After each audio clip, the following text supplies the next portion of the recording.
it's threshold for pain, like can you step into discomfort and enjoy things that are difficult or hard for like most other people?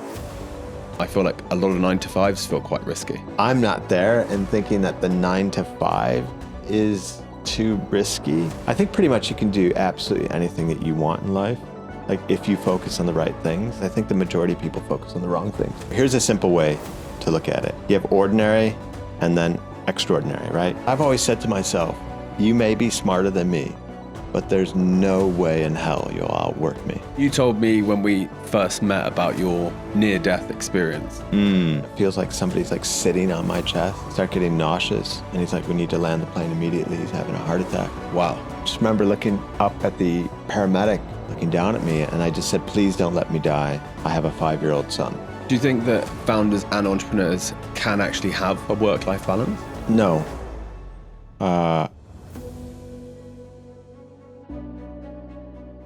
For the audience who don't know you, you're broadly known as the CEO coach. You've been Ali Abdaal's CEO coach for a long time now. You've coached some incredible people, massive entrepreneurs, very successful founders. But for the audience that don't know you, do you want to tell us a little bit about your story? Yeah, so I always started out with the quote from John Lennon, life is what happens while you're busy making other plans, just because none of this was planned.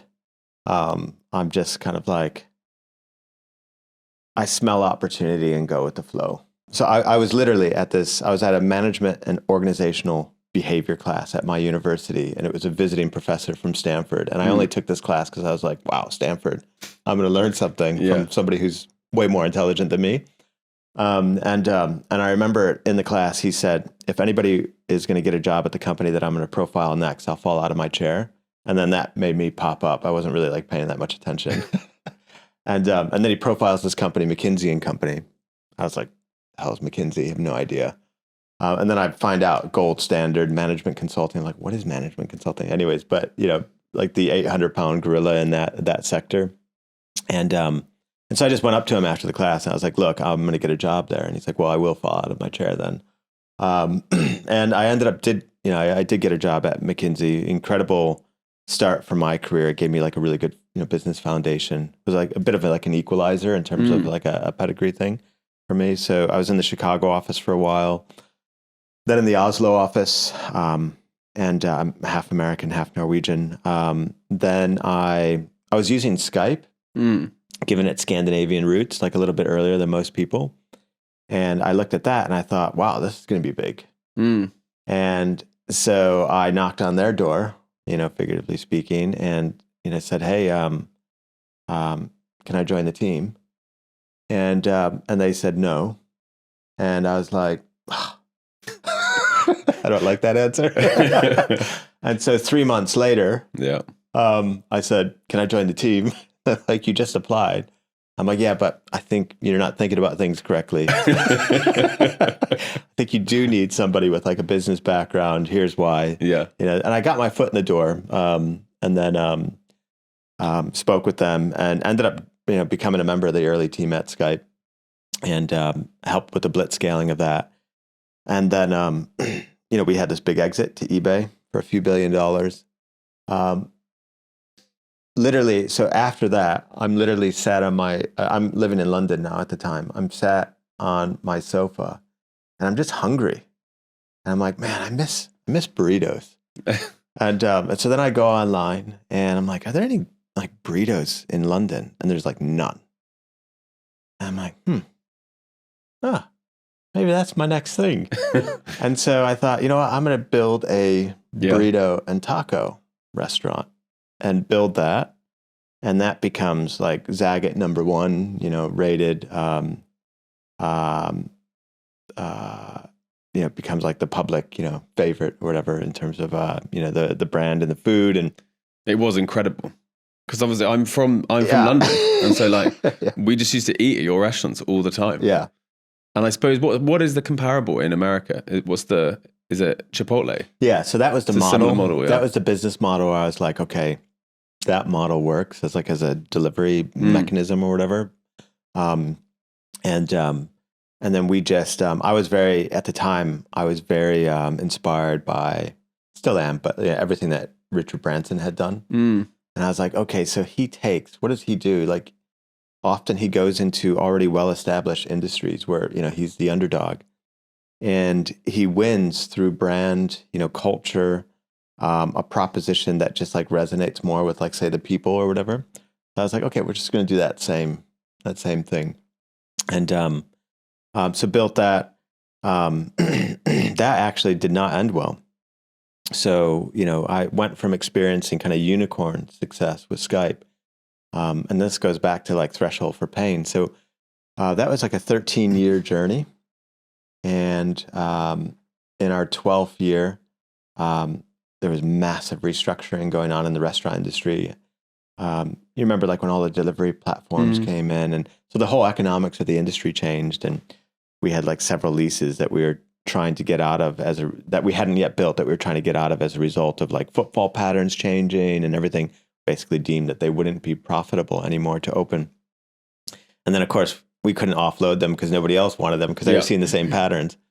And then we had too much debt in the business, and then, boom, boom, boom, a series of things align. And so we go through a restructure.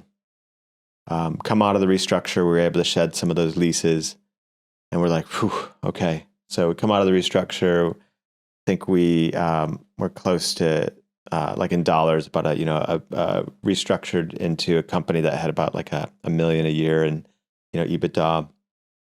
So, fairly safe place. And then COVID comes 3 months later. And in the clause of the Sybil's loan, right, the government loans, government loan in the UK, it said if your company's been through a restructure in the 12 months prior, you're automatically disqualified from the loans. Wow.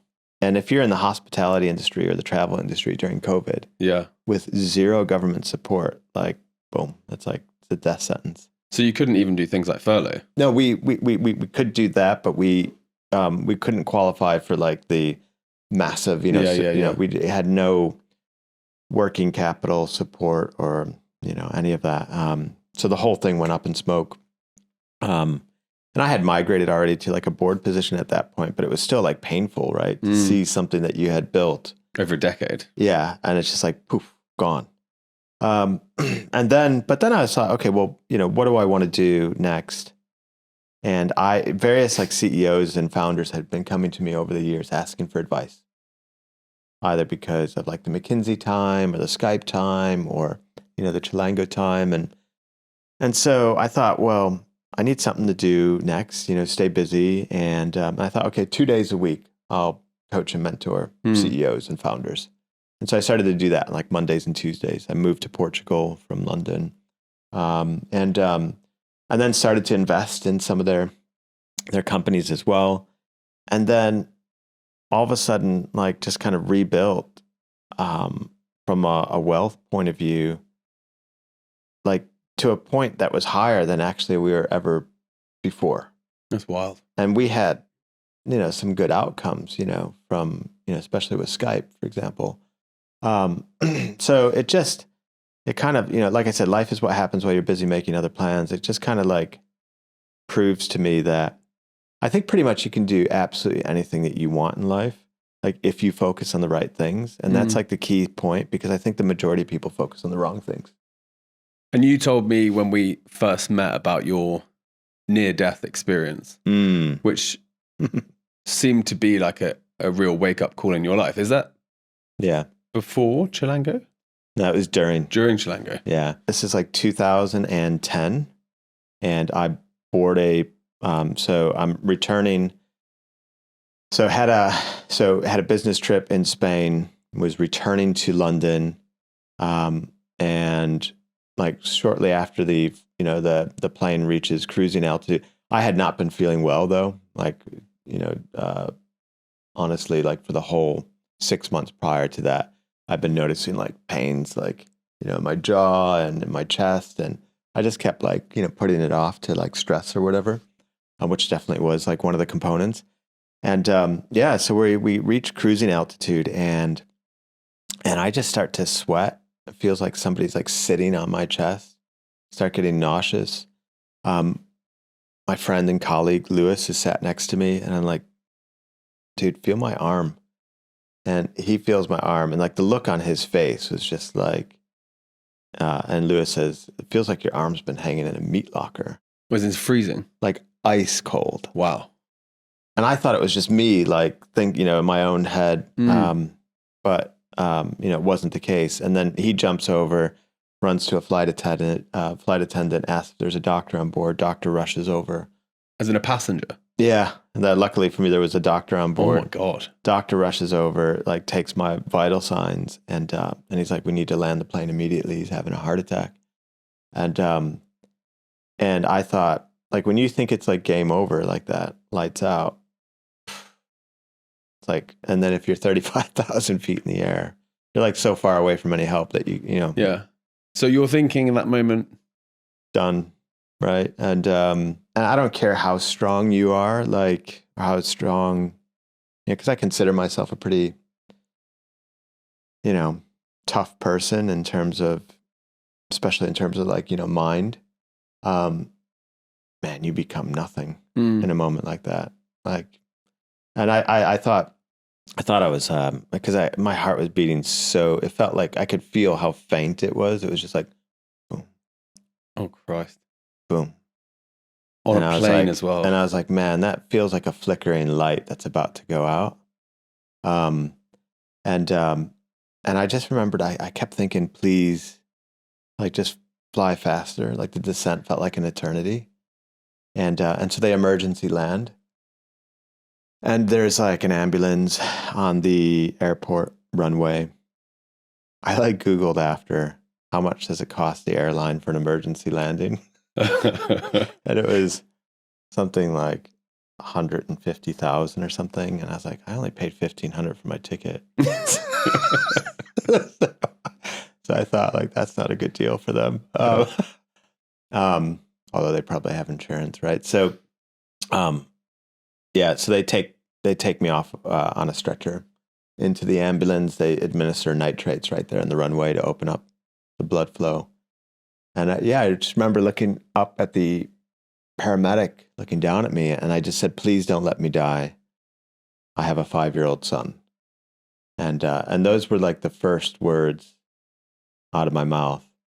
And he said, just sit tight. I think, we got to you just in time. So, and the next morning I woke up in the hospital, and I just remembered feeling incredibly, it's a weird feeling, like to wake up and be, because we take it for granted every day we wake up, right? And, but when you wake up and you're like genuinely grateful, like, oh shit, I'm still alive.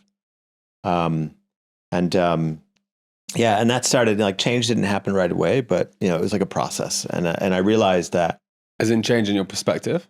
Well, change in that, because remember we were talking about like work-life balance, work-life satisfaction, and that you have to recognize that there's an imbalance, and but you still have to show up at your best, on like the health front, on the home front, and I wasn't doing that, and so I decided I had to, I had to look after my health more, I had to have to look after, home more. One of the first things that I ever saw of yours was your book. And this is before we knew each other. Yeah. And I saw the title of the book. And then I saw, it was early on, but I saw Sahil Bloom post about the book and about how, he was using it to be his best self in all of his key moments in his life. Yeah. And so the book was The 3 Alarms. Yeah, yeah. And what was the concept behind that? Did that come after the wake-up call? No, that was basically the summation of everything that I put together in my head following, that wake-up call. The concept is really simple. So everything, as you know, like everything for me is like 80-20. You have to find the leverage. And there's a lot of different stuff you could focus on to improve your life. Like Stephen Covey has like roles and responsibilities. You can think of nearly endless roles and responsibilities. I think Tony Robbins has like categories of improvement, but I can think of nearly endless categories of improvement. And when I really think about it, what's the most important stuff? It's your health, because without your health, you're nothing. I experienced that firsthand. Your wealth, both in terms of how you make the money and what you do with it. And then your relationships, because when I was about, when I thought it was lights out for me, it wasn't, please don't let me die, I have to clear out my inbox. It was like, please don't let me die, I have a 5-year-old son. So it's like your relationships are what matter. If anybody on the planet's given 5 more minutes in their deathbed, what are they going to use it for? They're going to use it to hug someone longer, talk to someone longer that matters, right? That's the only thing you're going to use it for. And I think that would be universal. So health, wealth, and relationships, it's like the 20% of things you could focus on for 80% of the improvement that you seek in life. So narrowing focus in everything that you do, earlier I was saying, you can do just about anything that you want in life if you focus on the right things, but people focus on way too many things. So it starts with narrowing your focus to health, wealth, and relationships. And then it's about being a little bit more intentional, rather than reactive, in terms of what does best look like for you in each of those areas. And then just assigning some kind of identity to that. Like what would you call the superhero version of you in each of those areas? And then just simply setting an alarm on your phone to kind of like remind you of that identity at the time of day that would most benefit from that reminder. So for example, at 6:30 a.m., I have an alarm that goes off that says World Fitness Champion, because that's the version of me that goes to the gym in the morning, especially when I don't feel like doing it. And then 9 a.m., world's best CEO, because, well, if I was that, how decisive, inspiring, reliable will I show up today, in my various like meetings or whatever. And then at 6:30 p.m., the most powerful one for me is, it says world's best husband and father, just to prompt the question, how would the world's best husband and father walk through that door right now? So it's like just having that intentionality, right? So that you're not drifting. And so if you were talking to someone who's struggling with the different aspects of their life right now, whether it's like work or family, the advice would be to try and model the best version of themselves in each of those. Yeah, think of what the best version of you looks like. Give that a name. Like, what's the superhero identity of you? Think about a time of day that would best benefit from being reminded of that identity. And then on a daily basis, just try to do one thing. So 3 things total in each of those areas, 1 in each, which if done would evidence that you were you at your best, right? So as an example, World Fitness Champion, so earlier in the week, it was like, I'm going to try to burn, 600 calories on the stationary bike. And then world's best CEO, it was, I was going to, I made it a point that I was going to get a proposal out, that day that I had been sitting on. And then world's best husband and father, so a recent one was, I just said to myself, I'm going to do a ping pong tournament with my 11-year-old, in the evening. And it's just like having these like simple little goals in each of those areas. That's all it is. So what's the biggest challenge for people who are trying to improve their wealth and health and relationships? Like, what's the thing that stops us all? Well, because they don't think about it. They just don't, so especially if you're really, really career focused, you get so consumed with the professional side of things that all the other areas of your life gets, that's like the leftovers. And if you just were intentional, once again, about what best looks like, and just pick one thing that you could do, well, at least you're doing, one thing, right? That's evidencing that. So yeah, I just think that the biggest thing that gets in the way for most people, especially when they think about being more satisfied with work and life, is that they're not intentional about what good looks like and what they can do on a daily basis to evidence it. I think one of the things that's quite fascinating about you is you obviously built a great brand with Chilango. And like I say, like I live in London. And so for me, it was just like part of the high street growing up. And obviously that company became a brilliant business that people loved and adored. And then because of big macro problems, kind of just disappeared. And so that rock bottom is something that a lot of entrepreneurs and CEOs will experience with their companies going under or failing or whatever. Like, from that moment, how did you say, I'm going to pick myself up? Like, what's the plan you went through? Because presumably you were in your own rock bottom at that point. Yeah. Yeah. Well, I mean, the first thing is, when something doesn't go to plan, the first thing you need to do is look into the mirror. And so, there were big macro things going on, right? But you still need to look into the mirror and take responsibility, right? And and that's key to recover from a bottom, because otherwise you're going to stay on the bottom or just repeat it. And so, one of the first things was, okay, well, what could I have done better? And you got to be really careful with how much debt you put into a business. And because when the times are flying and everything's great, it looks great, right? Then all of a sudden, the industry changes, like I said, footfall patterns change. And you got throw in a pandemic, and, a heavy debt business is going to, go out very, very quickly, right? You got to be super, super most entrepreneurs, I think founders, need to be more conscious about just expenditure in general. How, especially at HQ level, right? Again, because when things are going super well, you're not really, worried too much about it, but things don't always go well. So, I think we could have run a leaner cost structure as well. And then when you expand, right, you have to be careful. No matter what business that you're expanding,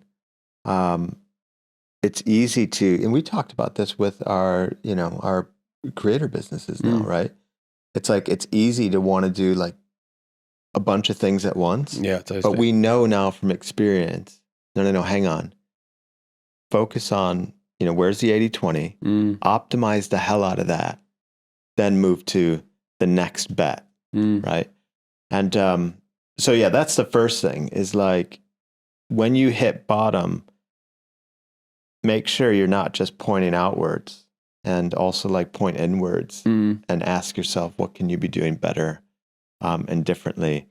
And it was powerful in that sense, because it helped me realize, for my next business, my next venture, I want to go with a model that inherently can operate from a leaner structure, right?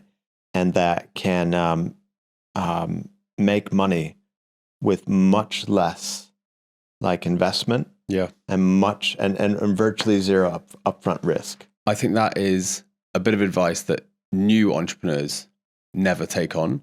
So, for example, nowadays, if I ever think about starting a business, or if I ever invest in a business, I always ask myself the question, at the scaled version of this, when this thing becomes what we all hope it will be, what profit does it create then? What's the throughput then? And then one step further than that, nowadays, I always think, what is the industry likelihood profit? And then what is the likely multiplier? And then the likelihood of sale. And if those things don't stack up in a really positive way, I think to myself, well, this thing that I'm interested in is probably just an interest. It's not a business I should pursue. And so I also think that one of my first businesses I ever did was such a failure, dramatically, that... And what were the reasons? I mean, a lot of what you just said, we raised money for a tech platform when we were 18, 19, having no idea how businesses ran, and spent an absolute fortune on the belief that we could raise more money. And then before long, we realized that we just weren't monetizing. All of the plans we had for monetization didn't work. And suddenly the cost structure was just growing and growing. And suddenly I was like, well, even if this business makes it, it's going to be a pretty awful business. And I think that was a useful experience early on. And now I think, for example, we've launched businesses in the last year. Before we did that, we thought long and hard about the business in 10 years' time. Yeah, totally. How much money will it make? Will it be free cash flow? Is it sellable? Is it going to have... And we're still thinking about all of these things, right? Proportionately raising costs is not something I'm interested in at all. I want a global scale business with high margin. And I think this is where most founders, less so CEOs, once you make that transition, right? Which is worth talking about too.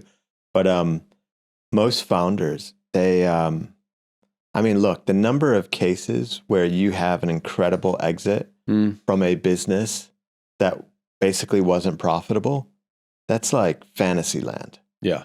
Like Uber, it's like, recently became like, that's just total fantasy land. Yeah. Like that is not what you should be building and optimizing for. And I think a lot of people, I hear so many times, because I said this once at one point, myself, I'll hear so many founders say, so I'll say, how's the business going? Really good. Yeah. Okay. What's revenue? Revenue is, X. Profitable? Next year's our year. Yeah. It's always next year. Next, we become profitable next year. Yeah. And so first of all, the language is already, it's already set up for disaster, because they literally say next year. Next year's floating. Yeah, like you just said, it's always next year. So it's not like, we become profitable on, December 31st, 2025. Like they never speak that way. It's always next year. So they literally are kicking the can down the road. Yeah. And I think a lot of the business go under because they just keep kicking the can down. And at some point, it's just not going to work, right? It's just going to fall over. Do you think that founders and entrepreneurs can actually have a work-life balance? No. I think it's a myth. But it depends, once again, on who you're talking to. So like, I think for the person, I don't know what the numbers are, but let's say, for example, that entrepreneurs, founders, CEOs, let's just assume they're like, say, 1% of the world, and that 99% are not that. And thank God, or else like probably nothing would get done, right? So I think the person who wants, the career, really enjoys the 9 to 5 routine, and wants like that security or whatever, like then work-life balance I think applies. But I think for like founder, entrepreneur, CEO, I think it's more like work-life satisfaction. Not that the other group doesn't want satisfaction too, but it's just so hard to balance things. I mean, as a founder, entrepreneur, it's like your standard is like a 10-hour day. Like that's like standard. When things are going okay. Yeah. And then that can easily become 12, 14. Yeah. But satisfaction is that even though things are imbalanced in terms of most of your time is going towards work, you still feel satisfied, like on the health front. You still feel satisfied on the home front in terms of you're making the most of the time that you do have. You're doing your best on those fronts, even though things are imbalanced. You obviously advise and have advised hundreds of professional CEOs, and obviously in there will be dozens of founders. Is there any controversial advice that you would give to them that on the outside sounds, incredibly controversial? For example, I think that mainstream now is like work-life balance, et cetera, whereas we've discussed so many times that to build anything of like note or real worth, I mean, you got to commit to a certain level of pain for a certain level of period. Yeah, I mean, consistency is this massive buzzword, and we've talked about this before. If you're going to achieve anything great, you have to be consistent. And really, what I think it's more about is like, no. You just need to almost, you need to like pain. You need to have like a high tolerance for it, a high threshold for it. Because if you think about like to be consistent, you don't need to be consistent at something that you enjoy doing, right? You just do it. You don't think of the word consistency. And then when you think about like the word discipline, what does that mean? Well, discipline just means the capacity to do things you don't like doing. So all of that though, what does that mean even one level further down? And it's threshold for pain, can you step into discomfort and enjoy things that are difficult or hard for like most other people? And I think your capacity to do that, like for a long period of time, that's what like translates to success. There's this, have you heard of this thing, life is 50-50? No. So it's like life, 50% of the time it's good, 50% of the time it sucks. And I think I just take like a more just like realist view on, and I know you do too, like on like things aren't like nice all the time. Yeah. Every day I have to still to this day, even though, I've achieved a ton of success, every single day, there'll be something that I have to do. And I'm like, this sucks. Yeah. I don't enjoy doing this. Yeah. But you just do it anyways because you know that is there an Olympic athlete, for example, who's won a gold medal? And so did all those days on the years of training leading up to this, did they feel like wonderful? They're going to slap you in the face. They're like, what are you talking about? As if they love training every day. Yeah. They're like, I just do it because I know I have to. Yeah. And I don't need to feel like doing things. I take action whether I feel like it or not. Right. So I think that mindset shift is interesting. Like, I feel like we nowadays, certainly from conversations we've had about building companies, are very clear about the expectation that the company will put on us. Yeah. We've both built companies before, have had exits, etc. And so now doing it again, I never fool myself. Yeah. I know it's going to be brutal. I know it's going to be hard. Yeah. Like at the end of this summer, I had, we had a 2 or 3 week, vacation. And as I was coming out of it, I was like, it's just going to be brutal now between now and Christmas. Yeah, exactly. But I was like, yeah, but that's just how it's going to be. Yeah. I get that question a lot when I do talks and stuff, where it's like younger entrepreneurs be like, I want to have a work-life balance. And I think that it's very important to be like, if you build a small business, which is totally geared around work-life balance and flexibility and freedom, you probably can do it.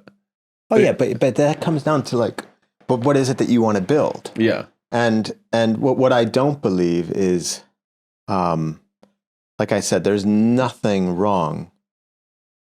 And, like if my kids didn't want to become entrepreneurs, I'm going to celebrate them, love them, support them. Like that doesn't matter. Probably be happier than you. Right. Like we've had that chat about, our wives, like who's the happier of the two. And like, oh, my wife is definitely, she's like the happiest person on the planet. Because she doesn't need that much. She sees kind of like, whatever. She'll see me stressed out and she'll be like, everything's okay, right? Yeah, so that tick is not going. Like, Yeah. Here's a simple way to look at it. You have ordinary and then extraordinary, right? Extraordinary, right? So if you want ordinary, do ordinary things. If you want extraordinary, do extraordinary things. And I don't think there's like a possible route to do extraordinary things that doesn't lead to some form of imbalance for at least a period of time. Yeah. Or just like, relentless pain and discomfort. I just don't think you can achieve anything. You can't have outsized returns and outcomes unless you're willing to put in outsized, like effort. I actually completely agree. And I think if you want extraordinary, you can't settle for doing the same thing that everyone else is doing. It's often about finding smarter ways to push through boundaries and to maximize your outputs. That's why I've been using Perplexity. And honestly, it's changed the way that I work. Think of it as your personal assistant that's available 24/7. For me, it's taken a lot of the grunt work out of my day, and it's freed up time to focus on things that actually move the needle. Here's an example. The other day, I was reworking my content strategy, and I needed to map out ideas for the next quarter. I asked Perplexity, build me a plan to manage my content calendar. And within seconds, it gave me a step-by-step breakdown. No fluff, no wasted time. I even said, build me a step-by-step guide to manage my calendar based on the 4-hour workweek philosophy. And it's unreal, using Parkinson's law and the 80-20 principle to organize my work. But it's not just about work. It's helped me plan my personal life too. I was looking up the best restaurants to get a roast with my friends and which had the best atmosphere. And instead of opening 10 tabs, I just asked Perplexity. And it came back with the top spots, full of reviews and details. And so now I know what I'll be eating and where. And here's my favorite part. If you've worked with me, you'll know that I love a quick voice note. That's where Perplexity's voice to text feature comes in. I just speak my questions now. How do I streamline my team's workflows? Or even, what is the best way to fix my morning routine? And Perplexity gives me all the answers that I need. And if you're a Virgin Media O2 customer, you're in luck. You get 1 year of Perplexity Pro completely free. That means advanced features like file uploads or deep dive research and more is free for you. It's such an easy win if you're serious about being more efficient and more productive. Whether you're using the desktop version or the app, Perplexity is a tool you need to try. Start using it to make your life easier and work smarter. Hit the link in my bio or description to get started today. And don't forget to tag perplexity.ai. I would love to see what you're creating. It's interesting as well. Like, I feel like, I don't know if it's cultural. I don't know if it's like a hangover of Silicon Valley, but 7 out of the last 10 years, I ran a small but profitable business. And whereas all of my entrepreneur friends were running much bigger, like bets, much bigger businesses that if they made it would be huge, but none of them made any profit. And yet they were the ones who got like all the press, all the attention, all the interest. And I was running my like small marketing business that consistently made 25% profit. With the opportunities that people have now with online, creating your own distribution, you have founders who will, graft it out for like 10 years with the hope that after all the dilution and everything, that maybe they'll get an exit of 5 million, 6, 7, maybe 10 if they're lucky. But you can actually build a business where you get that in cash every single year. Yeah. And you have an exit every year. Yeah. So there's multiple ways to play the game. And I think a lot of people still play it in this old school kind of like raise money from VCs, hope to become profitable, work towards it. It never happens. Or there's, I can't remember the story. There's a story that's going around or it's been resurfaced lately about a couple of founders that sold their company for 450 million and made zero from it. Yeah. I read that recently. Yeah. But that's not an isolated like thing. Zero, like literally nothing because of all the pref shares and dilution and then pref shares. Yeah. You get screwed. Yeah. And it's so interesting because I've done both. I've built a profitable company bootstrapped over 10 years and I've built a VC-backed tech business over 5 years. And both were pretty wild experiences. But in the VC experience, you as the founder, unless you're super careful, you will end up taking so much money from VCs who are not making a bet on you personally as a person. They're making a bet that your company might become worth $1 billion and therefore return the fund. And so they don't care about you in the same way that you care about yourself and the team. And so before you know it, you're talking about funding rounds of tens of millions, 20s millions. And then you get on that hamster wheel and you can't get off. Exactly, because your cost structure rises so quickly. You have to keep raising. And you leave yourself in a very vulnerable position. Whereas I remember I met you like January 2023, I think. Yep. And we were talking about business in general. We were talking about business models a lot. And you were telling me about what you were doing. You'd built this incredible coaching practice that was predominantly remote. Yep. You were working from Portugal. And I was working 80-hour weeks in a startup, being slammed every week, like board meetings, being just beaten up. And you were there like I work hard, but I make 2 million quid a year or something. Yeah. And I remember being like, I'm looking at my salary being like, my salary versus the hours, this is tough. Yeah. And I remember that being like a very early wake up call for me about like prioritization, about margin, all these things, because if you want to build a VC business, you've got to love the mission a hell of a lot because you're going to do it for a long time.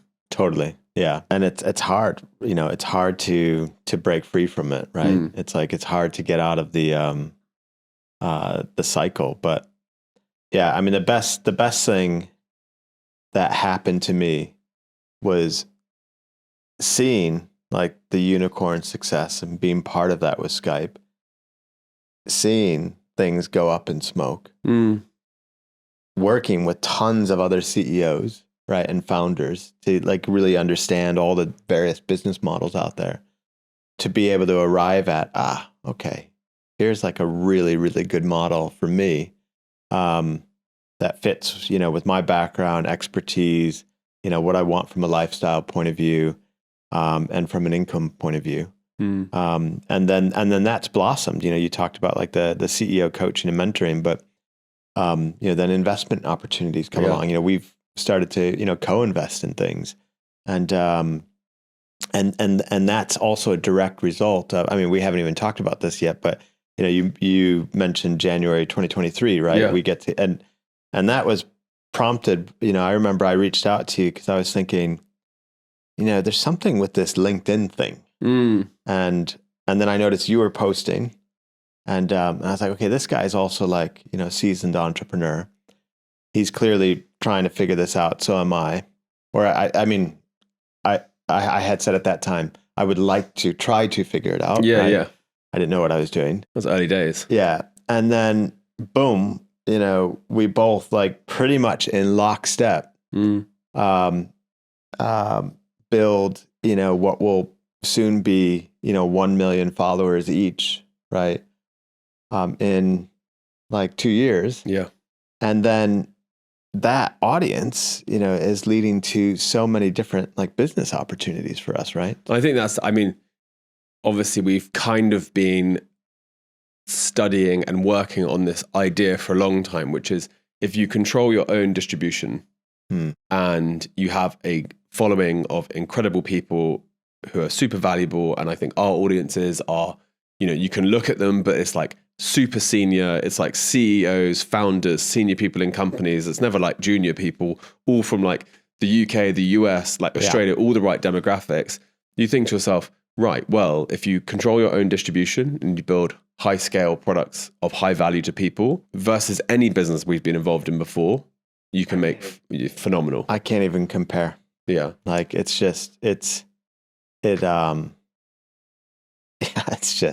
crazy. It's like the margins, the growth potential, but also too, it's the value that you provide to the people is so like self-evident as well. It's like there's like an energy to it, with like what you're doing with the creator thing, and the CEO accelerator that I'm doing at the moment.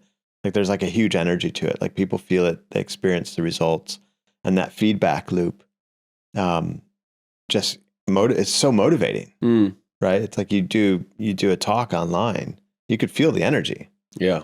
And it's motivating. It feeds right back into it. And this is definitely where I'm at now as an entrepreneur. I never thought I would get to this point. Again, life is what happens while you're busy making other plans. Never could have anticipated it. And it is hands down the best like entrepreneurial situation and leverage experience I've had in my life to date. Yeah. I mean, it is a wild position to find yourself in, that getting to CEOs is like well known to be one of the most challenging things. Like if your target demographic is CEOs, like my God, is it going to be hard to attract those people? Because especially young people don't really understand that once you get to a certain level in business, whether you're a founder or CEO of a certain level of company, your day is predetermined before you begin the day by the minute. Oh yeah. Everything is planned. Like you're traveling nonstop. You are on calls nonstop. You work 60 to 80 hour weeks default. Yeah. The train leaves the platform every morning, whether you're, you got to either try to drive it or hang on to the back end of it, but it's going. Yeah, exactly. And most successful CEOs are machines. Yeah. And I think that a lot of people think that CEOs are just chilling. Actually, the reality is that normally founders and CEOs are working brutal hours.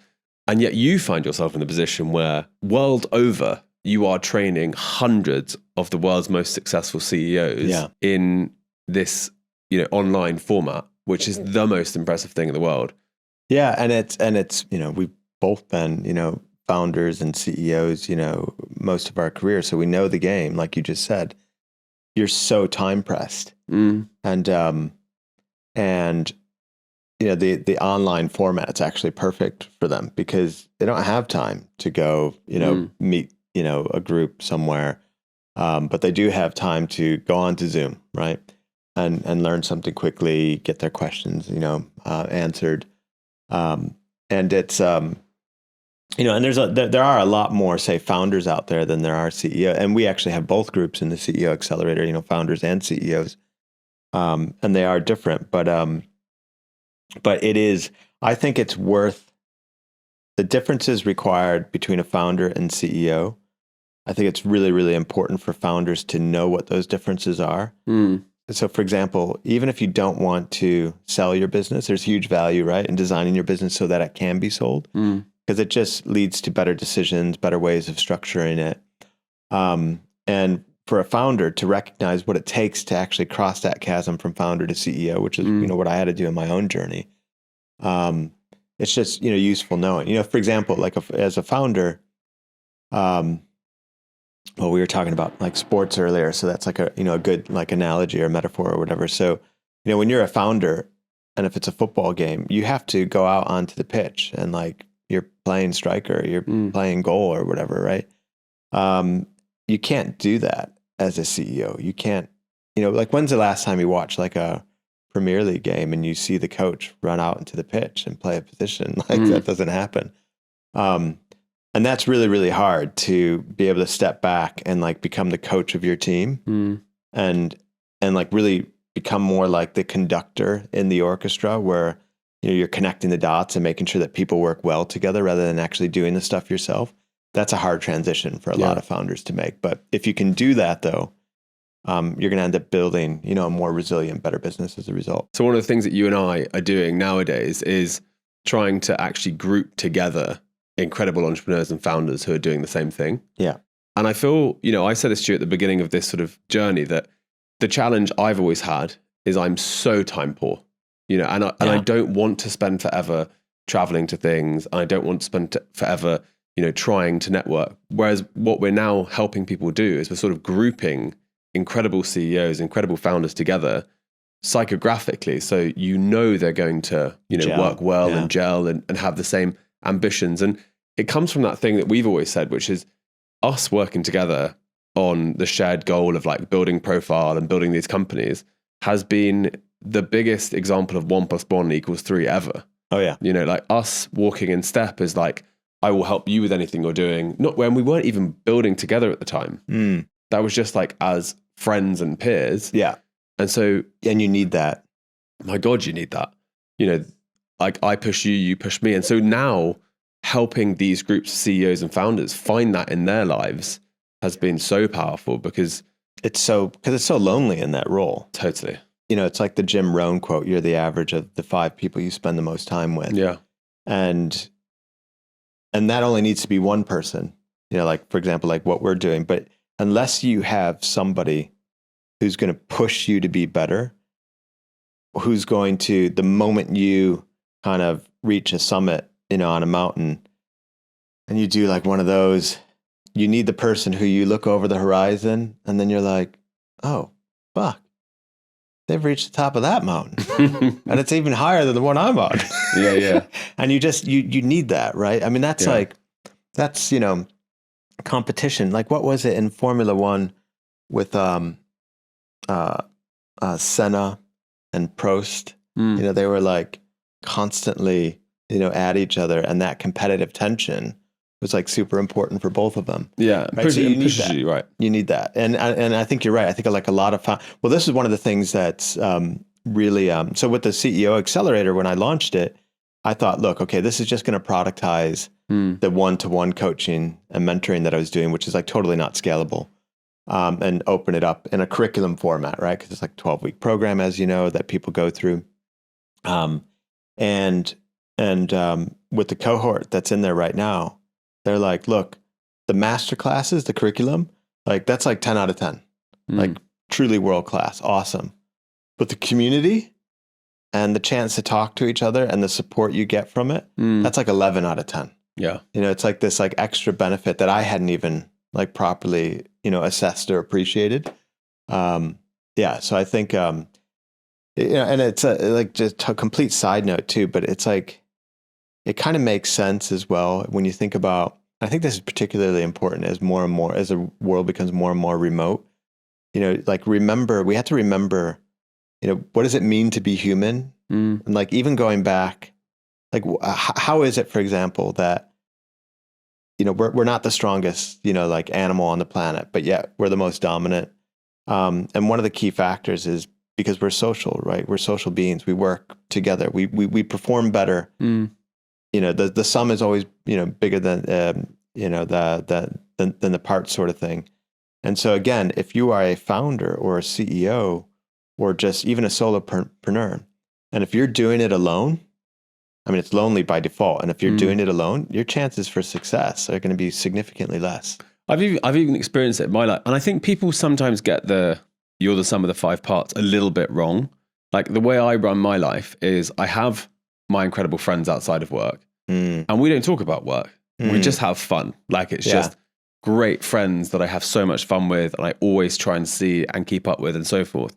But then nowadays I do have like a tight knit circle around me at work of people who are like me, who like going into like a full on beast mode for like 6 months of their life and having a transformation and working crazy hours and obsessing over like things and tech and outcomes. And I didn't have that in my 20s. And that company that I built and sold, great company, 8-figure exit, can't deny it. However, I always think to myself, had we been mates when I was running that company, or had I been mates with you and a few of the other people now that I work with and collaborate with, and I would say are like part of my 5 work friends, I'm like, how much faster, bigger, stronger, better, more profitable would that company have been? Totally. And it's because I was alone. Yeah. I was the only founder I knew. I didn't know any other founders. I was never lucky enough to be like invited to founder networks or whatever. Somehow just missed having founder mates. Yeah. And it's, of course you have like your partner or your spouse or whatever, but like that'll be like a massive relationship drain if you're constantly, like talking about stuff and bringing it home. And then of course, like their capacity for helping you, will be different from that of like another, founder. But there's another interesting thing too, that you just said, having a team, that is willing to kind of like go into beast mode or, do whatever it takes. I personally think that is like the number one, I mean, that's like the number one thing that I look for in another person is, if it's required and you can't require this all the time for yourself and for others. Yeah. Cause it just won't last. You'll nearly die from a heart attack. Right. But you need people who can dig deep for periods of time. Like I tell so I have 2 boys, 19-year-old, 11-year-old, and the 19-year-old, this is like years ago, but there was this one point where he said to me, he was like down about something. I was like, well, what's going on? He's like, well, the other kids in the class are smarter than me. He had recently started a new school where they're getting things more, faster than him. And I was like, Alex, I'm like, that doesn't matter. I'm like, you know what I've said my whole life? I'm like, I've constantly worked with people way smarter than me. At McKinsey, way smarter than me. At Skype, I was like, some of these people are like geniuses, way smarter than me. But I've always said to myself, you may be smarter than me, but there's no way in hell you'll outwork me. And I think like that and being able to find that in others and having like a team of people like that who can dig deep when it's necessary, like that's like such a huge, huge component for success. And if you're a founder or CEO and if you're like questioning, the ability of your team when it's necessary to dig deep, and of course, again, they can't always do that.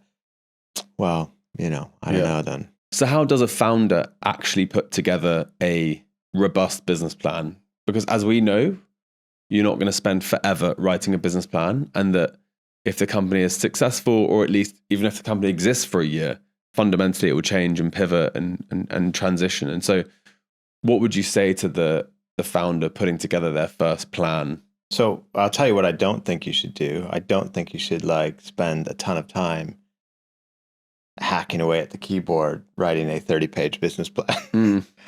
So I think you need to have like a notional. I think the business plan is more about thinking through key components of the business plan, right? But not like the written plan that are going to equate to or like increase the probability of success. And I guess like one of the first things, to think about is what's the vision, for the business? And if you can extend that past, it's way more inspiring, empowering, motivating. It becomes like currency because as a founder, you need to sell. Right? You need to sell people to join your business. If you're going to be raising money, you need to sell that. You need to kind of sell people along the journey so that they don't quit because it's tough. And you need something that goes beyond like fattening your own pockets, obviously. It has to be like something deep. So I'll give you an example. So when we were building Skype, our 7 words were the whole world can talk for free. And, it wasn't create the number one, voice over, internet, software, right? I mean, because who's that exciting for? And I think that was really, really important because every founder in the early days, it's ubiquitous. You're in a David versus Goliath situation. And so you need something that, is like your rallying cry that like feels like, okay, you're making an impact. When we were building Chilango, we weren't making burritos and tacos. Our 7 words were make the world a more, make the world a more vibrant place or whatever. So really think through, like as a brand or as a company, what's the impact that you're having in the world? Like, how is that going to make things better? And if you can then distill that into a single word, which is something that we need to be thinking about as well. But if you could distill that into a single word, so like Nike is about like competition, Disney's about happiness. Going back to Chilango, the 1-word distillation was vibrancy. Okay, so that's like starting point, I think. Next, if you can then map that to your brand and culture, the brand for me is like external, the 2 sides of the same coin, right? So brand, external, culture, internal. And so let's take vibrancy, for example, that 1-word distillation. So that should map back to all your key touch points. So for example, with Chilango, we did, our food was vibrantly flavored. The restaurant interiors were vibrantly colored. And we added an audition element to our interview process to uncover like the 1 in 10 people we found to have like a naturally vibrant personality. And so things became very, very sticky around that word. And then you have your strategy, which is a key part of the business plan. And one of the guest speakers in the CEO Accelerator is Alex Smith. And I just love anything that simplifies the complex. And he simplified strategy as simply as your strategy should be to do whatever is required to increase demand and decrease supply. So increased demand is how do I, basically create massive distribution for whatever it is I'm selling. And you do that by being crystal clear about what's the value that you provide, right, to someone else. And so with CEO Accelerator, it's, we're going to help you, scale your company, basically, like your leadership, yourself. And then how do you decrease supply? Well, you do that by making sure that you can clearly express your differences such that you're truly unique and that you're the only game in town. And so that unique value, right? Unique, decreased supply, value, increased demand becomes your strategy.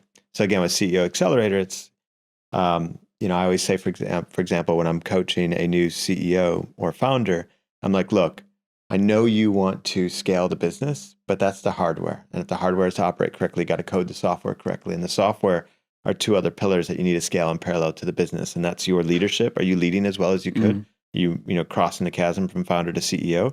And then are you operating to your full potential?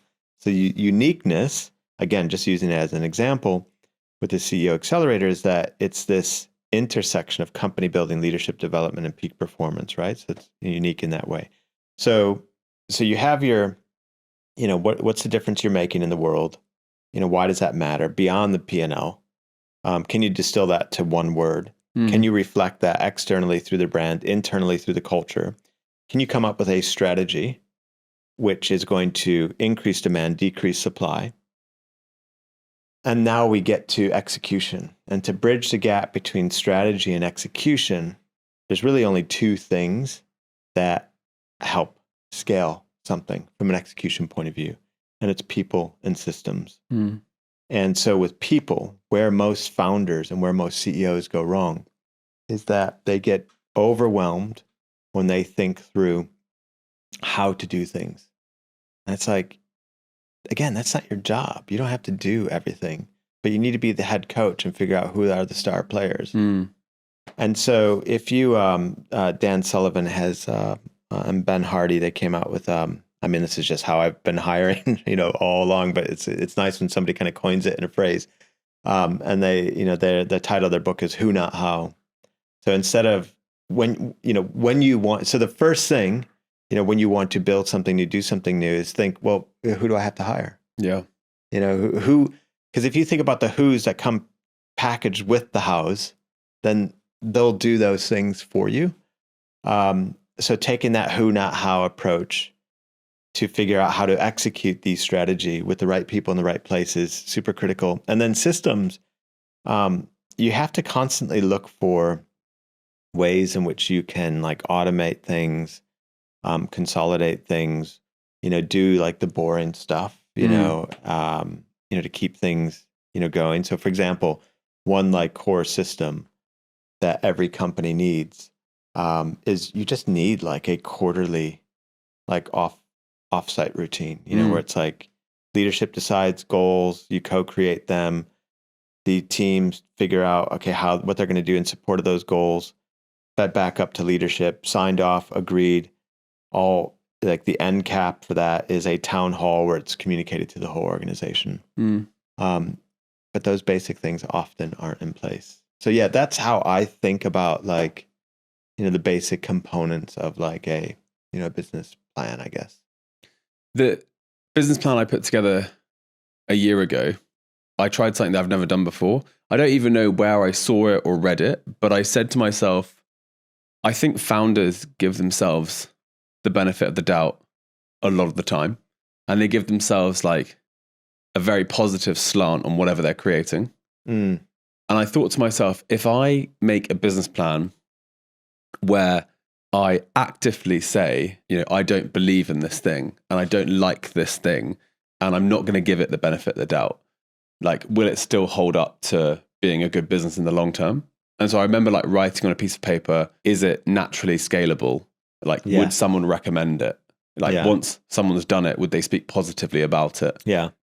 When it's scaled, will it achieve a margin? Like when it's scaled, will the cost scale with it? I put down all these things on a piece of paper because I remember being like, after 16 years of building companies, I want to build a company that's easier to build. And I don't think companies are easy to build, but I feel like you can stack it in your favor a little bit. And so I made all these assumptions on a piece of paper. I was like, if we build this product and someone does this product and it has a positive impact, will they tell 2 people? And I remember like thinking about the business differently for the first time ever. And then I did the thing that I think founders need to do as part of a business plan, which is I then one-on-one sold my product to hundreds of founders and CEOs on the idea of like building profile. And I had hundreds of these conversations, as you would have done through CEO coaching. And all the while, effectively running through the future curriculum and thinking for what I was doing. And just through the process of elimination, got to the core of what people wanted. Yeah. And then I did have this one pager. And I'm not a big one, like you say, for 30-page documents and proposals and financial plans, all the rest of it. But I do think testing some of the assumptions with almost like can I negatively think about this business? Because most people love their business. Yeah. Whereas if at the beginning you can say like, I'm just not going to believe some of these assumptions, I'm going to really test them, I think you end up with a much better thesis. Yeah. And you have to go through that, like you're saying, that like almost that beta period where you're just gathering information too, right? Having lots of conversations to see what people value, what they want. The framework for the CEO accelerator, the scaling your company, leadership, and self, that only emerged because of, I don't know, probably in the thousands of conversations that I had, with founders and CEOs to uncover, what is it that they actually want to scale, what's important to them. So yeah, you have to, there's that whole thing of you have to be willing to do what's unscalable first to figure out what's scalable. Yeah. And that's too like when people say, like there's this movement, like the anti-hustle move. I don't know where these things start, but like, or how they start. And people parrot this crap. And again, it goes back to like, of course you have to hustle. Like, yeah. Of course you have to You're be building willing something out of nothing. to work hard and to put in the grind and to figure it out and to go through those days where you're like, woe is me, all is lost, I hate my life. Like, you have to be willing to go through that, especially during that period of time where you're doing the things that are not scalable, to figure out what the hell is the product market fit. What is it that people want? How can I deliver that at a way that will be scalable? But that only comes from hustling, from having the conversations, and from doing countless hours of things that you'd rather not do. Totally. Like I would say to founders at the beginning of your journey, do not outsource sales to anyone else. You should do it. 100% no. Because you're not selling. You're actually designing the product, the future of the product, the iterations, the changes. You have to have the conversations. I did the first 100 sales of every product I think I've ever launched. Yeah. And I would say that it meant that by the time I'd done 100, I knew exactly what the customer wanted. Yeah. And I agree with you. I feel like things get parroted so much, and I think social media is part of the problem. But this anti-hustle thing, I think it's nuanced, because I would say if you come and work for me, I set the standard that we're going to work really, really hard up front. And I say that up front. I never really say like, in this company, we're going to have like a wild work-life balance and like whatever. Like, I want people to work hard here. We're going to do exceptional things. And you're going to have an exceptional outcome because of it. Yeah. But I also think it's fine. Like, if you don't want that, don't work for startups. If you don't want that, like, don't work for like high intensity, high pressure places and then say, oh, I want a work-life balance. Like, I think that you as the individual own your own destiny. Totally. And there's nothing wrong with, no, exactly. with, like, you can choose, and the litmus test for that is, if you have kids, if your kid wasn't an entrepreneur and into like hustling, to do whatever it takes, like, would you disown them? And of course you wouldn't. And so like, we have to, there's multiple ways, to be successful. You talked about the chasm between founder and CEO. Yeah. Like, I think for a lot of founders, they call themselves CEOs, but what's the big difference in your mind there? So it's really the scale thing. So like when you're in the founder mode, you're doing exactly what we were just saying. Like, you're the tip of the spear when it comes to selling, absolutely anything. You're out in the, on the front line. But that's not going to scale like long term. Like, you need to be able to step back. And the key thing is like, well, I'll tell you 7 words that are like a massive inhibitor for this, for scale. And we've all said them, which is, it'll be faster to do it myself. And it's like, it's always faster to do it yourself in the short term, always. But that phrase, you have to go slow to go fast. And unless you're willing to do the 2 steps down in the short term, I'm going to have to take some time to clarify what it is that I want, what the expectations are, the standards, maybe come up and think through with the person a better protocol for how they can kind of get to the level that we need. Like, all that requires extra effort. Like, that maybe requires 4 hours of time versus you just getting in the trenches and doing it for an hour yourself.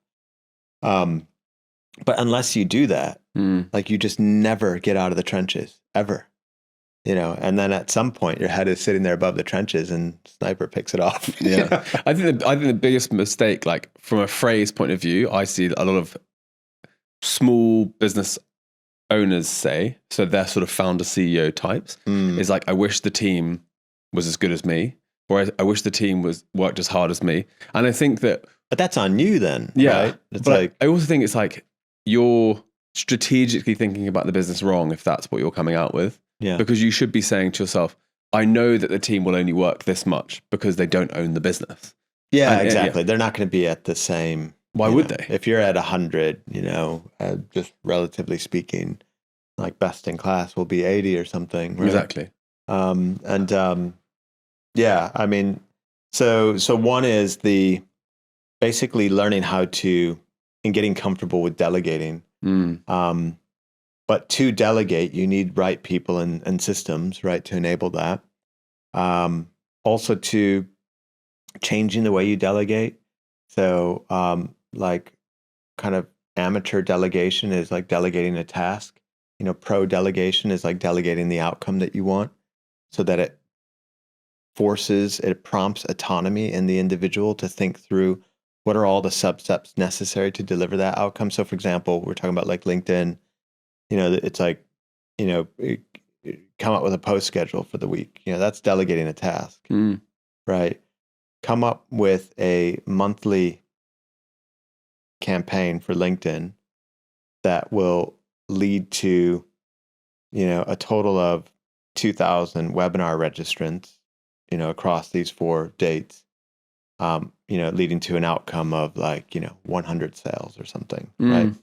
That's okay. I got to think through everything right now, to get and I know what success looks like, and what success looks like, right? Yeah. So that's a key thing. The who, not how approach, right? Who are the people that I need on the team?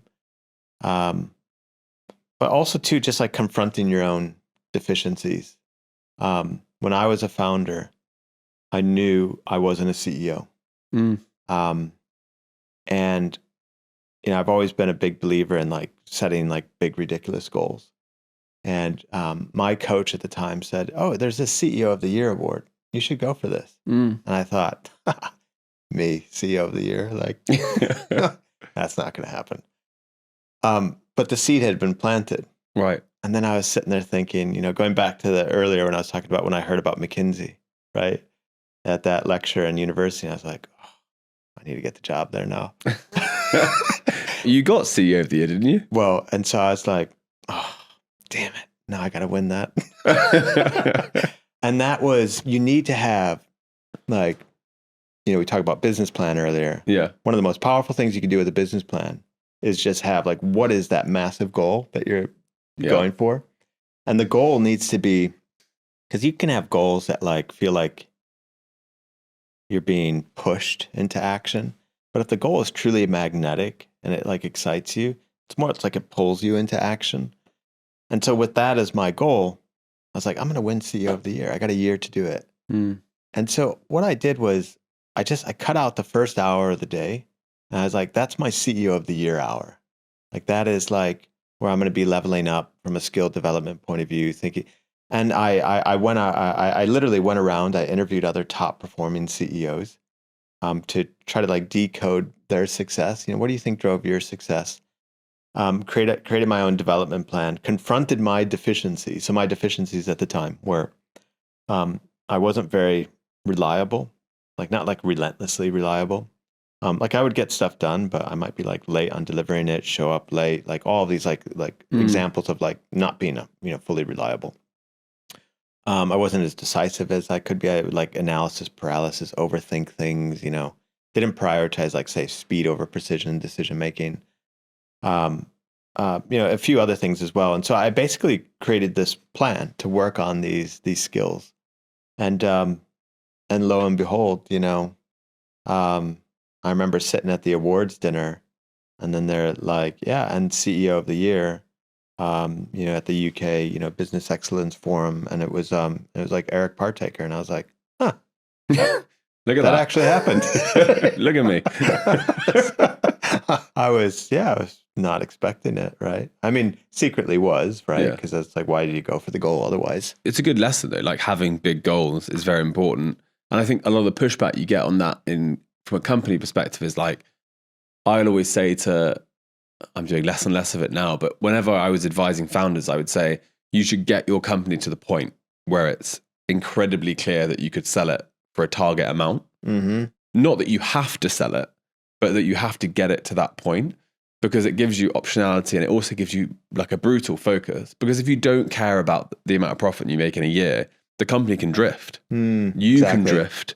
And so if you keep yourself focused, you give yourself the option where you could sell, you could hire a senior team, you could step back to the board, or you yourself could try and transition to be part-time and just pay a dividend. Like good, big goals give you optionality more than anything. Yeah. And we, you and I have like Crazy goals. massive goal for next year, right? And I think because we have that goal and because we have that shared mentality of, what are you going to do? I don't know, but I'll do whatever it takes. Like, we'll get there. Yeah. Right. And if, again, going back to that earlier point about teams, like that's the most important thing I think you have to find in a team member. I think it transcends like, just about everything else.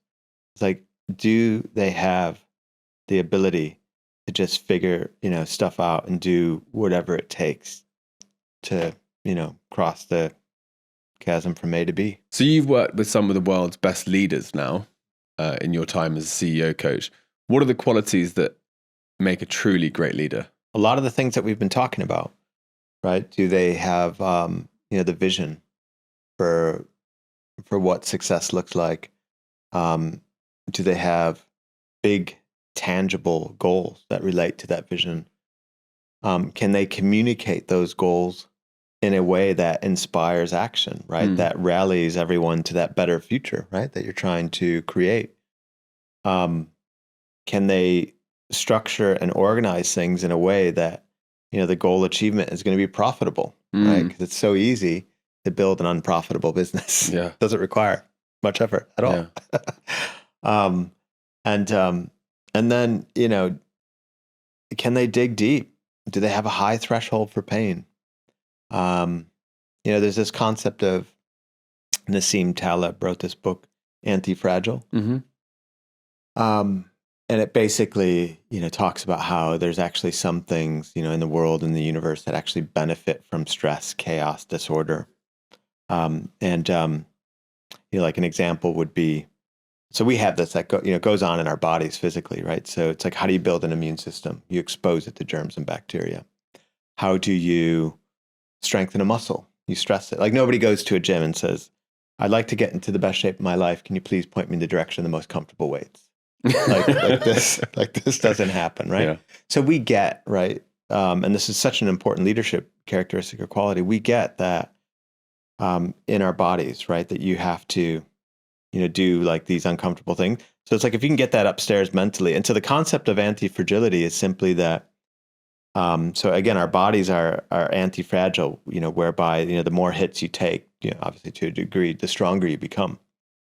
And you have to ask yourself, well, who are you? Like if you're a shipping crate, what's the label on the side of the crate? Does it say fragile, whereby you take a few hits, you break? Maybe you say something like, no, I'm robust.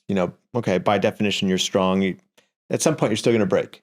And then you go, no, I'm resilient. Well, by definition, it just means you absorb shock, you return to the same.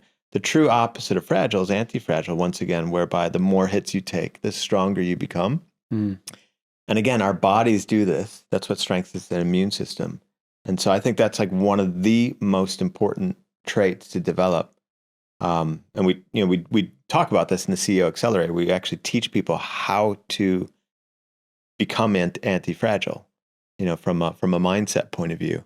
Because it's all trainable. All of this stuff that's the other interesting thing. It's all like anybody who says, oh, you're born this way, like that is, that we're all born with a clean slate. Yeah, we might have predispositions genetically, but you can learn anything. Yeah. And I think like a lot of the advice nowadays, I think is quite counter to that. But if someone was to say to me, how do I pursue entrepreneurship or become a founder or, build resilience? I would say like take action on something and pursue something, because the longer you pursue something and the longer you keep trying on something, you will reveal things. And it's probably like people say to me like, I don't have a passion, I can't start a business. And I would say like, look at something you like and just start that thing and just try that thing. The passion will come from a result of just taking action. It's like the difference between, so Stephen Pressfield, amazing author. He wrote a book called Turning Pro, which is like, had a huge impact on me. And I just kind of sum it up in the difference between a professional and an amateur. And he didn't write this exactly, but this is just like because I always try to like simplify things even further. And it was, I think it's the difference between a professional and an amateur in work and life is your relationship between feeling and action. So an amateur believes that feelings generate action, i.e., I need to feel like doing something in order to act on it. Whereas a professional knows that action generates feeling. And so they just flip the script. And to your point about passion, so if you need to have passion, that's amateur thinking, because that's feeling generates action. If you can just take action, whether you feel like it or not, as the results come in and as you start to see the success, you will become passionate about the success that you're creating. Even in the most micro example, I actually experience this with exercise a lot. I would say that I am not naturally that into going to the gym. Yeah. It just doesn't ring true with me. I love sport, but I always almost half trick myself into the gym. Yeah. I'll be like, I'm just going to get into my gym clothes. I'll leave them out the night before. I'll get into them. I'll go to the gym and maybe I'll just watch Netflix on the bike. Yeah. And then I will watch Netflix on the bike for like 5 minutes. And then I'll be like, a bit more warmed up. But what happens, like once you start taking action, then, and have you ever once finished a workout and got to the end of it and been like, fuck, what the hell did I do that for? Yeah, exactly. Yeah. Said no one ever. Yeah. Because the emotions after you do an exercise are always like, I'm going to do more of this. Yeah. And so if you can be reliable to yourself and like you say, like lead with action, you have such a better chance at achievement. Actually, whenever I'm in a complete side note, but super relevant, especially given how hard the entrepreneur journey is. When I'm like in a bad mental state, just not feeling it. I just know that it's only two things that I need. It's like either just a good night's sleep. It's like the bridge between hope and despair, right? Or I just need to go work out. Yeah. And then, I get to the end of the workout. I'm like, I was being so silly. Yeah. It's all got a bit much for me at the moment. Yeah. So you always say it's better to build a team than a family in a company. Yeah. What is it that drives that as a statement now? Yeah. So I think it was Patty McCord from at Netflix, their chief talent officer or chief people officer. She said something along the lines of, and it deeply resonated with me. Great teams are optimized to win at all times, whereas families strive to stick together no matter what. And I think that's so true. It's like, again, going back to the sports analogy, imagine you're the head coach of a team and you're sitting there at the media conference after the game and you've lost. And you say, yeah, but we have next game. And you keep losing. And then somewhere through the season, you start to say to the media and to the reporters, I know the comments that you're making about some of the team members, but I really care about these guys. And, we've been through a lot together. And that's your answer every single time. And you bottom of the league, next bottom of the league, but season after season, and you keep using it. Yeah, but we're a family. What's going to happen to that head coach? Like you're going to be out of a job fast, right? And the team will no longer exist. Yeah, exactly. So we have to, we just have to recognize that we're not running families. It's like, when's the last time you sat at dinner and fired a family member? It doesn't happen. It's funny because on the other side of the coin, I do actually think that companies that cultivate that family relationship, and I'm not meaning all, I don't mean all, but I think most that cultivate that family relationship often end up then using it to guilt people into working harder. Whereas I find like if you want to build a great company, just be overtly obvious on day one that you expect absolute animals to come work for you. Yeah. Because like then at least you're like, okay, I want to build this crazy thing. I'm going to need kind of crazy people to do it. Do you fit that description? Yeah. And it depends on the team that you want to build. Right. So it's like, if, again, going back to sports, if the goal is to win a championship, do you want players in the team who don't want to win a championship? And then if the goal is to win a championship, well, what's required from those players? Of course, they're going to have to be willing to over-deliver, operate at an incredibly high standard for sustained periods of time, right? So what are the key questions that you ask a founder or a CEO who comes to be coached by you? What are the things that you try and identify early on with them? The gaps. So I take that 3-pillared approach because every founder, CEO wants to scale the company, but they also have to scale as leaders and they also have to be operating at their full potential. And so I'll ask them, let's do a 1 to 10 self-rating in each of those pillars. So start with the company. So a 10 is everything in the company is, it's all in place. We don't need to really make much changes to it. We just need the passage of time. That's a 10. It's like totally scalable. Where do you rate it today? And usually they'll say something like, I don't know, 5 or 6. Like, okay. Leadership. Okay, a 10 is you've transitioned from founder to CEO. You're the coach. You're not running onto the pitch anymore. You're not in reactive mode, constantly firefighting. You're way more proactive. Of course, you still do need to react to things. A 1 is you're still in founder territory. Where do you rate yourself? And they'll say like, I don't know, 5 or a 6. And then the self pillar. So 1 is your current self. 2 is the best version of you. You're as productive as you would like to be, great at managing your time, and you do this all without like sacrificing your soul on the health and the home fronts. So that you have that work-life satisfaction at least. Where would you rate today? And then often they'll be like, oh gosh, like 3 or 4. Yeah. And so let's say we had 2 6s and a 4, right? And we add those together, right? So 16, right? And I'll say, so the 16 out of 30 current version of affairs, what's the probability of that state of affairs, like achieving the vision that you mentioned earlier to me?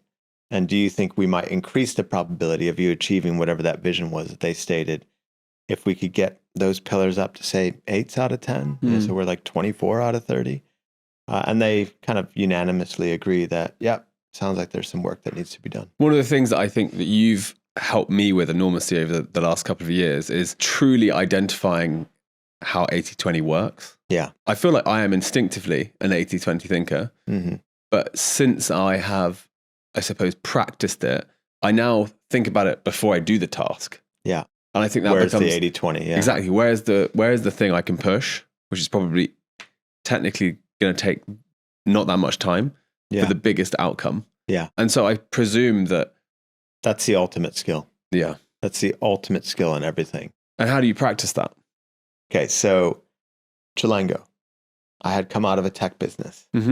I mean, I'm not Mexican. And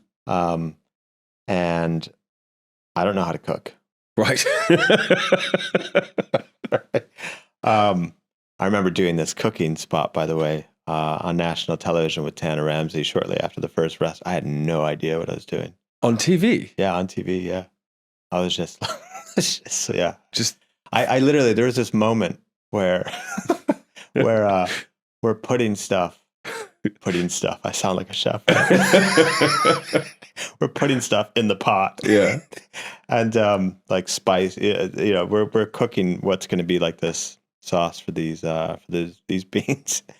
And the pot is on the stove and it's like super hot. And I put the spices in first, not the water. Yeah. And so they stick to the bottom of the pan instantly and they start to burn. And Tana's they're like this, trying to save it. Fix it. And anyway, I had no idea what I was doing. But the thing is that you don't need to, but you need to be, with take a DJ, for example. They don't know how to play all the underlying instruments, but they know what sounds good together. And so I was more of like a food DJ approach. But back to 80-20, I had no idea. Most people think of 80-20 to narrow like breadth of focus, but you can also use it for depth of focus. So just, bear with me here. This is actually, I didn't think we were going to talk about this. This is a super powerful concept that you can use on any business. And it's all, it helps you think more critically about the business. So I knew nothing about food, wanted to create a quick service Mexican restaurant concept because I liked burritos. And I thought, okay, well, what are the various factors that would attract people to come to a restaurant? And I'm like, okay, there's food. There's the environment of the restaurant, right? There's the people. was like, yeah, but what's the 80-20? Like, I got to be dead honest here. What's the 20% of those factors that are going to create 80% of like the customer attraction? I'm like, it's food. And super important to narrow focus, right? Because when we opened up the first restaurant, it looked like a shithole. But, other people would have not done that. But we focus on 80-20, the food. But you have to go deeper now. So within food, you have, flavor, texture, aroma, appearance. What's the 80-20? What's the 20% of the factors for 80%? Well, it's flavor. But within flavor then, again, I didn't know about food, but I can taste what, good tastes like. So we had 17 different meal components. Okay, well, where's the 80-20 here? What are the 20% of these meal components that will account for 80% of the flavor? I was like, okay, it's not everything here. It's the salsas, it's the meat marinades, and it's like, the beans and the sauce that they're in. And then we looked at those recipes. Okay, and I remember talking to the chefs. I'm like, let's look at these recipes. What are the 20% of like the cooking processes and ingredients in these recipes that will account for 80% of the flavor? And like, long story short, one of the things that ended up resulting from this like 80-20 continual drill downs is that we ended up in the Yucatan Peninsula in Mexico hosting a press conference with the local farming community because we identified certain chilies that we couldn't get at the quality and the price that we needed in the UK that were absolutely critical to create the flavor that we needed. And it's like one of the, and then, then the cooking thing with Dana Ramsey, which was like, nobody knew that it was a disaster, but mentally it was a disaster for me. We became number one most, favorite, Mexican restaurant from Zagat, and then a few other, Time Out and a bunch of others.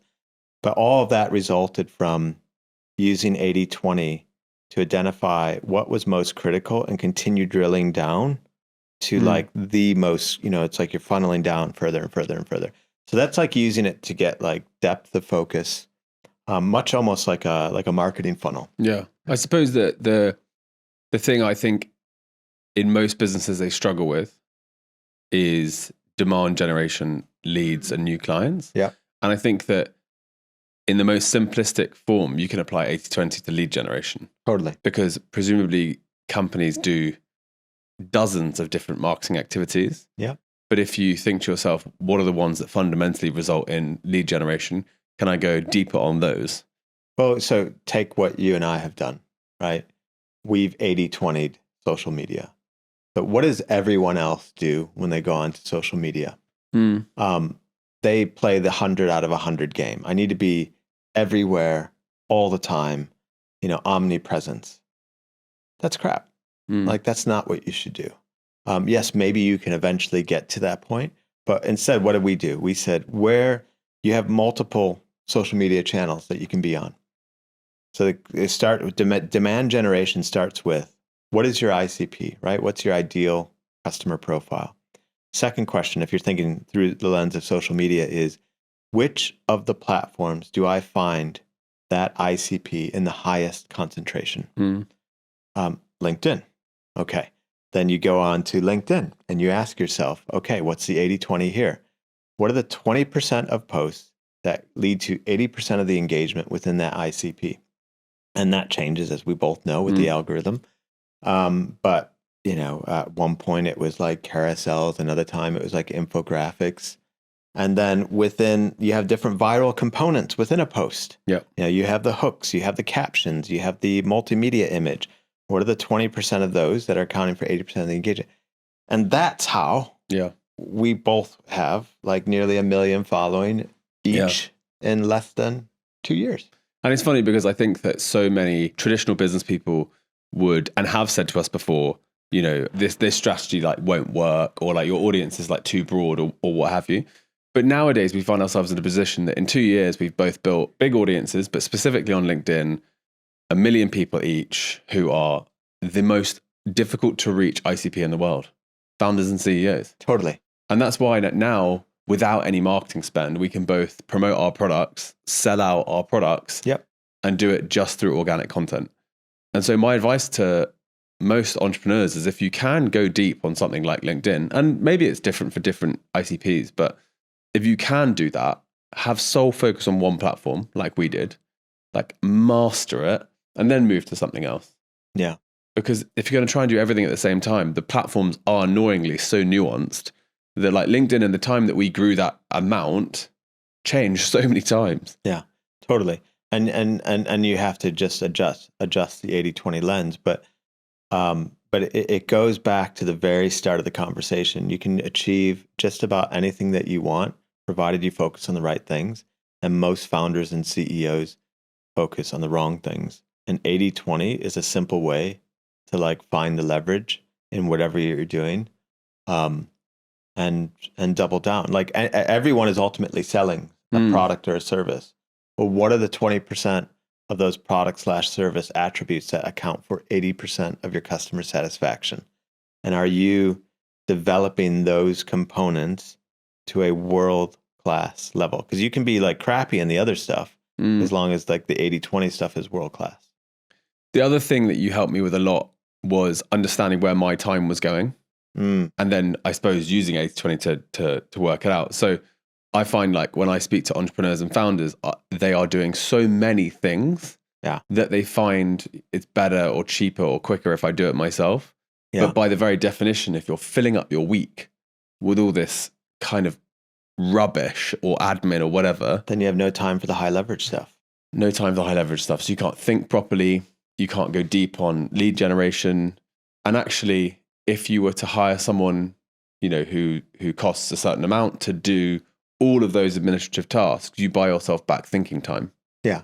And any founder or CEO out there should ask themselves on a quarterly basis one question every single quarter, which is, if every area of the business were to maintain its current level of performance, where is the one area where change would have the greatest impact? And the output of that question then should then go to your calendar. And if you look at your calendar and said, to what degree am I scheduling time on that thing? And what you'll typically find is that you're spending no time on whatever that thing is. And if all you did was protect your mornings and you were like creative before reactive, or just for the first hour of every day and just worked on that number one top goal, like transformative results. It's like productivity is not getting things done quickly, right? Because you can like race up a ladder and realize it was leaning against the wrong wall. It's like, are you working on the right things? I do that now, I think, as a result of working with you. And I now wake up and I do the most challenging, most creative, most thought requiring thing of the day. Yeah. So it might be like creation, or it might be some marketing, like the whatever's most cognitively demanding. Exactly. Do it first. And then once that part of the day is done, I will then probably have lunch and exercise, and then I will do the block of what I would call more like administrative and operational type work, which is more dull. It is more like getting through a list. But if I do that in the morning, my creativity just feels zeroed. Like, you have like one easy way to think about your day is that you can divide it into deep work, teamwork, and monkey work. And like the deep work is like, the stuff that you're talking about, the teamwork, working with others.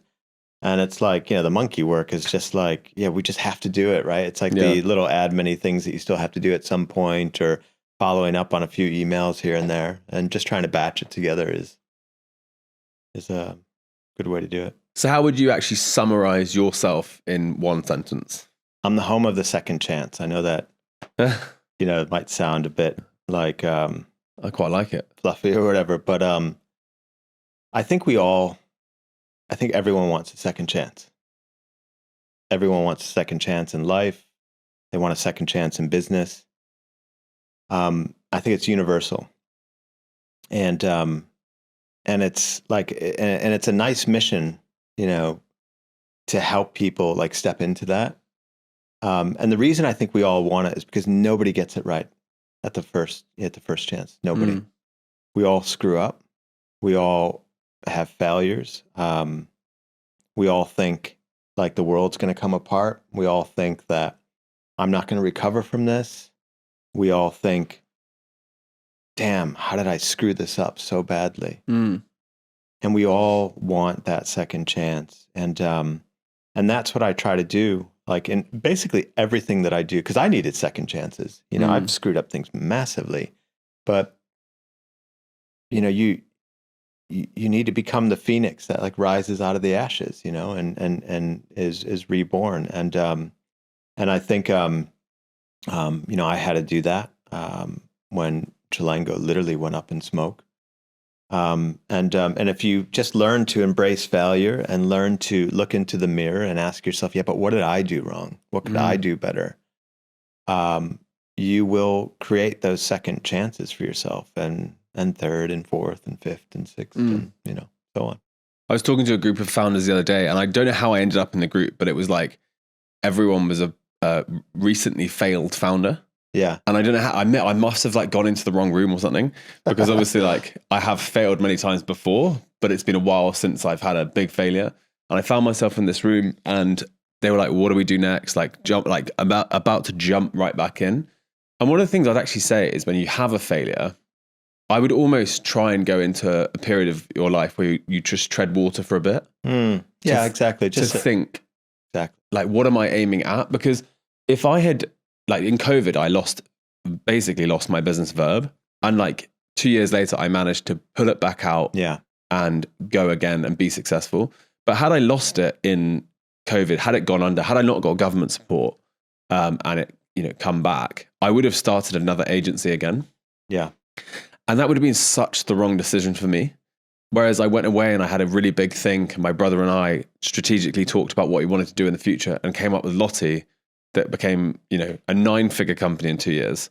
There you go. But it was the treading water, thinking a bit. And so I said to these founders, I was like, it wouldn't hurt you all to go and get a normal job, make some decent money for a year and just think. Just let it simmer a bit. Yeah. Like get a 1-pager out and start planning. And so that sort of brings me on to, if you're helping entrepreneurs with goal setting, like, do you have any frameworks of reference for people setting goals that make them more likely to happen? Yeah. So the goal needs to be magnetic, right? So for example, when I wanted to cross that chasm from founder to CEO, I was like, okay, I'm going to become CEO of the year, you know, like win that award. Yeah. So it starts with having something that's going to really inspire action.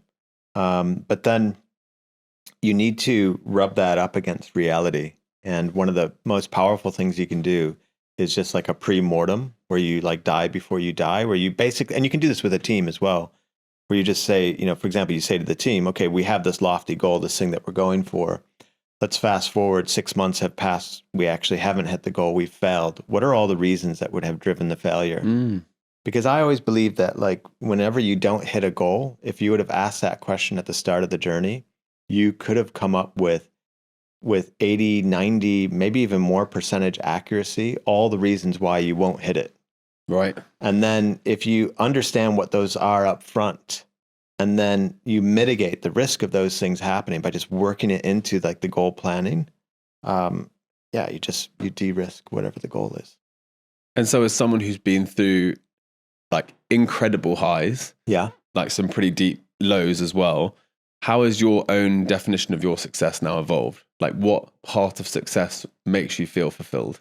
Creating, building things that are hard to create and build. Like that is, you know, like the Olympic athlete who wins a gold medal and then he or she wants to win another. Nobody ever says like, what's your obsession with gold? Yeah. Yeah. So true. People misconstrue like the entrepreneur that wants to get to 100 million in sales or a bit, you know, are they money obsessed? I think they're missing the point. No, that's the equivalent of Olympic gold.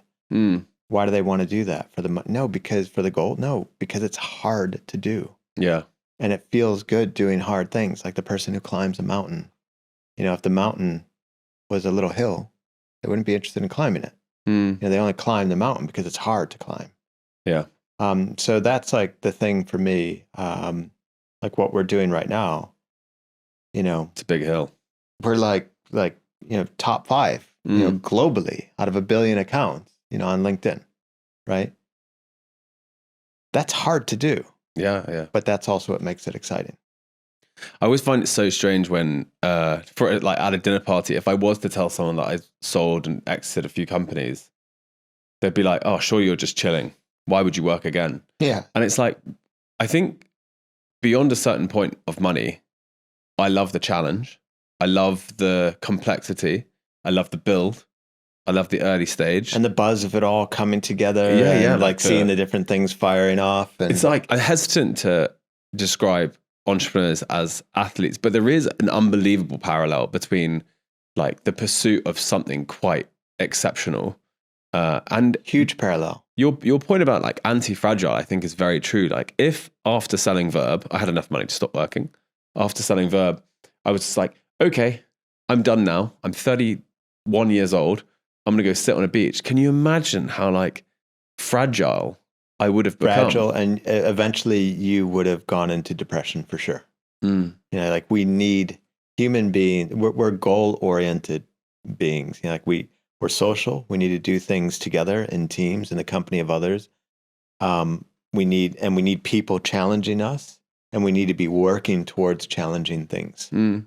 And that is like the path to closing the gap between, you know, who you are today and who you have the potential of becoming. I think one of the things that you taught me through like osmosis, rather than necessarily telling me to do this, but I remember early on being like, how does the remote coaching business work? And you were like, well, we work for this period of time, and then we have these like big holidays 4 times a year. And I was like, what, scheduled? And you were like, yeah, all the clients know, everyone knows, it's diaried, it's planned in advance. And so like neither of us sat here saying work all the time and kill yourself all the time. No. Like seasons and like once a quarter, 2-week holiday. You know, be that's really eight intentional. weeks in a year. Yeah. You know, most people do 2 weeks for the whole year. Yeah. Exactly. And so I think that lesson from you was great, because I was like, I am going to work hard because I love working hard. Yeah. You know, and I'm fine with that. But I also am going to have holidays where I'm totally offline. And if I can do both those things, I will teach myself to be better when I'm at work and better when I'm actually relaxing. Yeah, exactly. So if you could choose one thing that listeners could take away from this conversation and apply to their lives tomorrow, what would it be? Just go back to the start of the conversation. So you can achieve just about anything that you want, anything, provided you focus on the right things. Most people focus on the wrong things.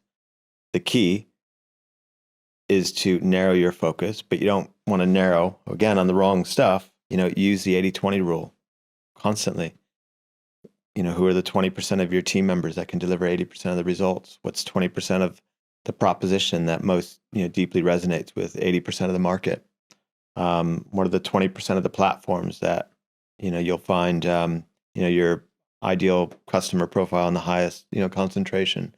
Like, narrow your focus, and then just schedule that time in your calendar to work relentlessly on that stuff, with a high threshold for pain. That was a lot more than one thing, but there you go. But yeah, that's it. So where can people keep up to date with you, and what's next for you? So LinkedIn, obviously, you can check out, you know, Eric Partaker on LinkedIn. Website. The main thing that I'm focused on right now is the CEO Accelerator. So that's helping founders and CEOs, or people with CEO-like responsibilities. You run a division in your company, a whole P&L, whatever, or you're part of the C-suite, to close the gap between where they are and where they would like to be on those 3 pillars. So scaling, you know, the company, their leadership, and themselves. You know, that intersection of company building, leadership development, peak performance. That is that's the focus right now. And yeah, come and hang out. Yeah. Thanks for coming on. Awesome. Thanks, man.